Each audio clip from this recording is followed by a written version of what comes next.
Faites très attention à cette vidéo.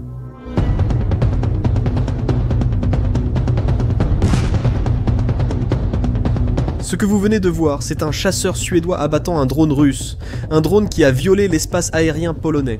Une provocation claire de la Russie contre l'OTAN. Mais ce n'est pas n'importe quel avion. Il s'agit d'un Jet Attack Spanning 39 Gripen, un avion qui a littéralement été conçu pour faire quelque chose qui est un véritable cauchemar pour la Russie.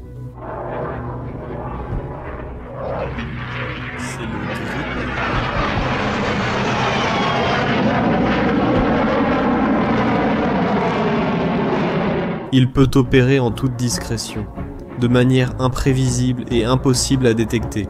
Je vais bientôt t'expliquer comment. Mais il y a quelque chose que tu dois savoir ici.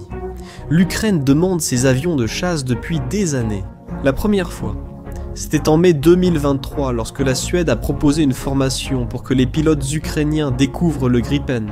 Puis, en 2024, lorsque le gouvernement suédois a officiellement proposé de transférer ces machines incroyables à l'Ukraine. Mais il y avait un problème. L'Ukraine a dit non. Ce n'est pas parce que l'avion n'était pas assez bon, bien au contraire, mais parce qu'à ce moment-là, former des pilotes sur les F-16 américains consommait déjà toutes les ressources disponibles. Gérer deux systèmes occidentaux, en même temps, en pleine guerre à grande échelle, serait tout simplement impossible pour eux. Mais les choses ont changé. Et en septembre de cette année-là, un haut responsable ukrainien a fait une déclaration mystérieuse lors d'une interview. Il n'a pas dit grand-chose. En fait, il est resté délibérément vague sur les détails. Mais lorsqu'on l'a pressé de questions sur les avions que l'Ukraine était sur le point de recevoir, il a souri et a laissé échapper quelque chose qui a fait ouvrir les yeux à la Russie. La Suède a décidé. Et Vladimir Poutine ? Eh bien, il ne va pas du tout aimer ce qui est sur le point d'arriver dans le ciel de l'Ukraine. Laisse-moi t'expliquer plus en détail ce qui se passe.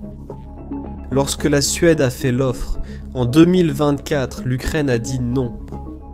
À l'époque, l'ex-ministre des Affaires étrangères de la Suède, Tobias Billström, a expliqué: disposer simultanément du F-16 et du Gripen, c'était trop. Et cela avait beaucoup de sens. Après tout, il y a des milliers de F-16 dans le monde, des pièces en abondance, des techniciens expérimentés. C'était le choix le plus pratique pour commencer. Et il y a un autre problème. Intégrer un nouveau chasseur, ce n'est pas juste former des pilotes et c'est tout. Vous devez former des mécaniciens, établir des chaînes d'approvisionnement, acheter des équipements différents. Faire cela avec 2 avions pendant que des missiles russes détruisent vos bases chaque semaine, ce n'est vraiment pas facile. La vie.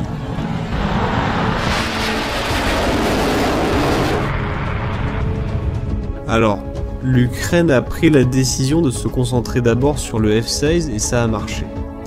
En août 2024, les premiers sont arrivés. En janvier 2025, un pilote ukrainien a battu le record du monde en abattant 6 missiles de croisière en un seul vol. La deuxième fois, c'était une discussion, c'était à propos du F-16. C'était la même chose avec les Patriots. Ne pas donner à l'Ukraine parce que cela signifie impliquer les pays de l'OTAN dans la guerre. C'était pareil avec les Patriots, pareil avec les High Mobility Artillery Rocket System, pareil avec les F-16. Et la décision a été positive. Encore une fois, le même retard, très en retard, mais aujourd'hui, les F-16 fonctionnent très bien, excellent pour la plupart. Maintenant, avec le système maîtrisé, le Gripen est redevenu attractif. Le 22 septembre, le ministre de la Défense, Rusten Umerov, a confirmé qu'il y avait des consultations en cours pour le Gripen. Pour la première fois, un haut fonctionnaire a admis publiquement que l'avion suédois était en discussion, mais la véritable confirmation est venue une semaine plus tard. Le 29 septembre, le vice-ministre de la Défense, le général Ivan Avrilyuk, a été interviewé par la British Broadcasting Corporation. Le journaliste a demandé directement si les avions que l'Ukraine attendait comprenaient le F-16, le Mirage français et le Gripen. Avrilyuk a répondu de façon énigmatique, déclarant « Pratiquement. Vous avez nommé la nomenclature correctement. Mais je ne vais pas entrer dans les détails sur quand, quoi ou lequel. C'était une confirmation déguisée, mais réelle. Les Gripen suédois arrivaient enfin. Mais au final, qu'est-ce qui rend cet avion si spécial ? La clé est dans la manière dont la Suède a envisagé la guerre durant la guerre froide. Imaginez un petit pays, voisin de l'Union soviétique. Vous savez que vos grandes bases aériennes seront détruites dans les premières minutes. Alors vous posez une question différente. Et si mes avions n'avaient pas besoin de bases aériennes ?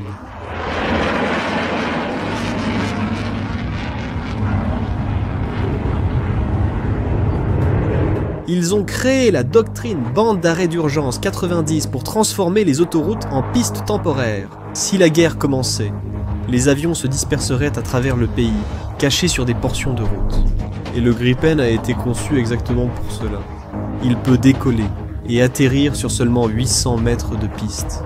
C'est la longueur de 2 ou 3 pâtés de maison. Et il a seulement besoin de 16 mètres de largeur, soit une route ordinaire à double sens. L'armée de l'air suédoise et finlandaise s'entraînent régulièrement à cela. Ils ferment des tronçons d'autoroute, effectuent des missions et reviennent à un autre endroit différent. Et voici pourquoi c'est crucial pour l'Ukraine.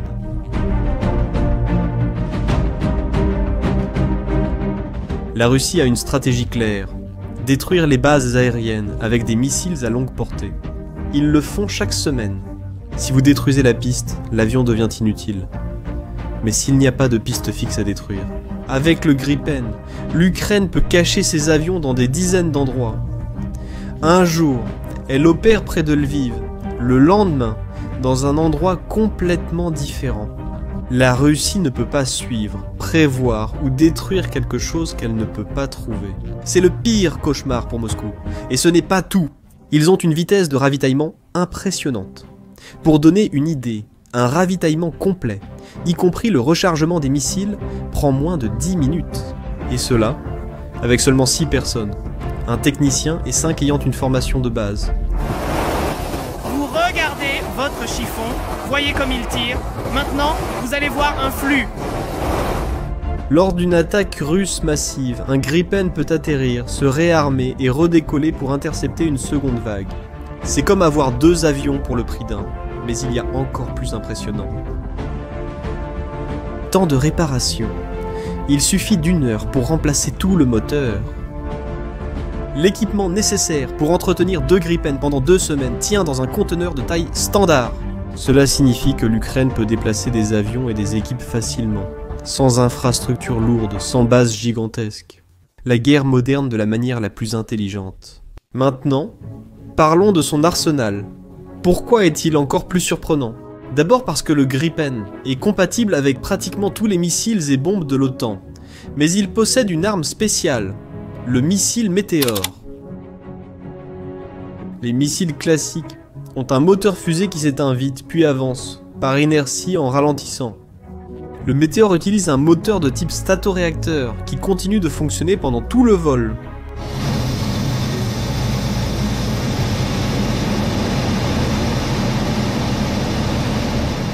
Le missile maintient sa vitesse et son énergie jusqu'au moment de l'impact. Et tu veux savoir ce que cela signifie en pratique ?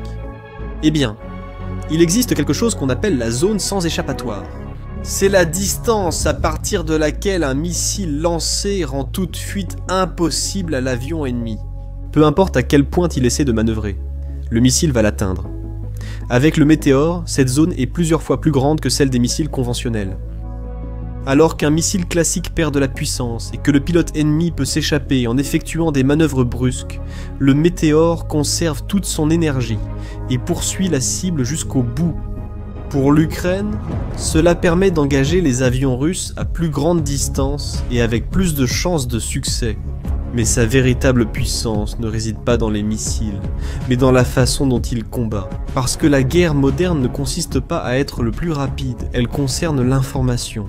Il s'agit de voir l'ennemi en premier et de l'empêcher de vous voir.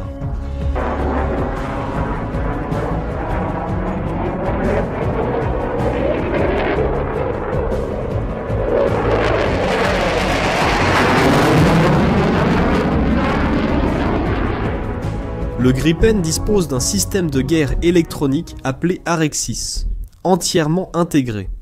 Il crée une bulle électronique à 360 degrés, détecte les radars ennemis, analyse les menaces et agit. Il interfère avec les radars russes, crée de faux signaux, perturbe les systèmes et aveugle l'ennemi. Le Su-35 russe peut avoir un radar puissant, mais si le Gripen interfère, le pilote russe vole à l'aveugle. Il ne sait pas où se trouve l'ennemi. Il ne peut pas verrouiller ses missiles. C'est comme se battre dans le noir contre quelqu'un qui porte des lunettes de vision nocturne. Le Gripen est équipé d'un capteur infrarouge passif qui détecte la chaleur des moteurs sans émettre de radar, traquant ainsi les ennemis sans se révéler. Il voit sans être vu. Et tout est connecté grâce à la fusion des capteurs. Le pilote voit une image tactique claire de tout ce qui l'entoure, des informations provenant de l'avion, des alliés, des radars au sol, tout en temps réel. L'intelligence artificielle traite, priorise les menaces et présente des décisions rapides. C'est ça la différence entre la 4e génération et la génération 4,5. Ce n'est pas la vitesse, c'est penser plus vite que l'ennemi. Je sais que certains restent sceptiques et se demandent si tout cela fonctionne vraiment. Et écoute, laisse-moi te dire une chose. En septembre 2025, la Russie a envoyé 5 chasseurs près de la Lituanie.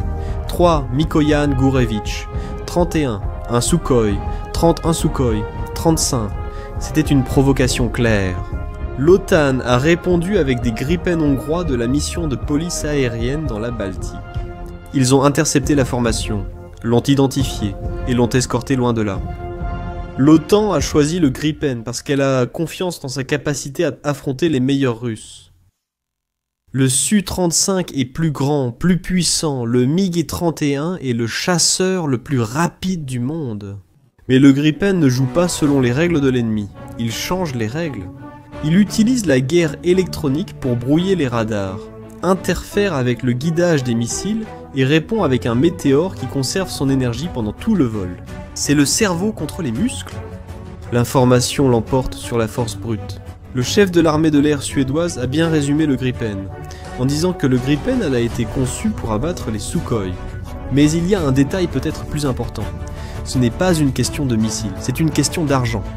C'est parce que les guerres longues sont en réalité des guerres d'usure économique. Il s'agit de voir qui peut soutenir l'effort le plus longtemps, sans s'effondrer financièrement. L'Ukraine consacre 100 milliards de dollars par an à la défense, soit la moitié de son produit intérieur brut. La Russie dépense 170 milliards, soit seulement 8% de son produit intérieur brut. C'est la clé. En regardant les chiffres, on se rend compte que Moscou a les moyens de tenir beaucoup plus longtemps. Et c'est là qu'intervient le coup du Gripen. Il devient une arme stratégique pour l'Ukraine. Faire voler un Gripen coûte entre 4000 et 8000 dollars de l'heure. Le F-16 coûte le double, le Rafale français 16 500 et le Typhoon 18 000. Pour chaque heure de vol, l'Ukraine économise des milliers de dollars. Multipliez cela par des centaines ou des milliers d'heures sur plusieurs mois. Tout à coup, ce sont des millions économisés. De l'argent pour les munitions, les soldats, l'infrastructure. Voler 2 fois plus d'heures pour le même prix n'est pas anodin. C'est un avantage stratégique majeur. Le Gripen permet à l'Ukraine de continuer à se battre plus longtemps. Et dans les guerres d'usure, celui qui tient le plus longtemps l'emporte. Mais c'est alors, quand ces avions vont-ils arriver? Écoute, je dois être honnête, personne ne le sait vraiment. Et ce n'est pas un hasard. Un jour après l'entretien de Havriluk, le ministère de la Défense suédois a confirmé que des discussions étaient en cours, mais aucun contrat n'avait été signé. L'Ukraine dit qu'ils arrivent. La Suède dit qu'elle discute. Alors, qui a raison? Écoute, les deux ont raison. Les deux pays restent vagues intentionnellement, et chacun a ses raisons. Pour l'Ukraine, le signalement public maintient la pression sur ses partenaires et force la Russie à réagir. Pour la Suède, la prudence permet d'éviter de fournir des informations de renseignement à Moscou. Le vrai travail se fait à huis clos, des contrats sont négociés, des pilotes probablement en train de s'entraîner en secret. Nous, le grand public, nous ne le saurons que lorsque les Gripen apparaîtront dans le ciel, comme l'a dit Havriluk. Quand vous les verrez dans les airs, vous comprendrez. Comme vous pouvez le voir, Le Gripen est l'outil idéal pour le travail dont l'Ukraine a besoin. Il a été conçu pour survivre face à un ennemi attaquant les bases.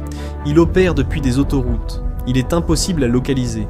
Et il se ravitaille en 10 minutes.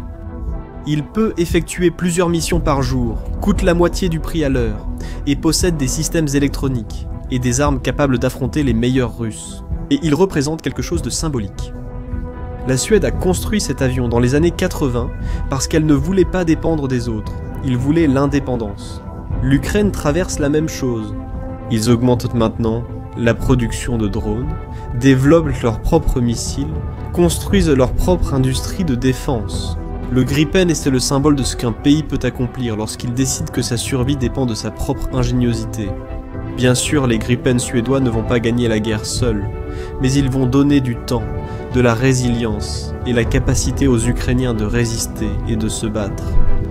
Demain, après-demain et le jour suivant. Alors, qu'est-ce que tu me racontes dans les commentaires?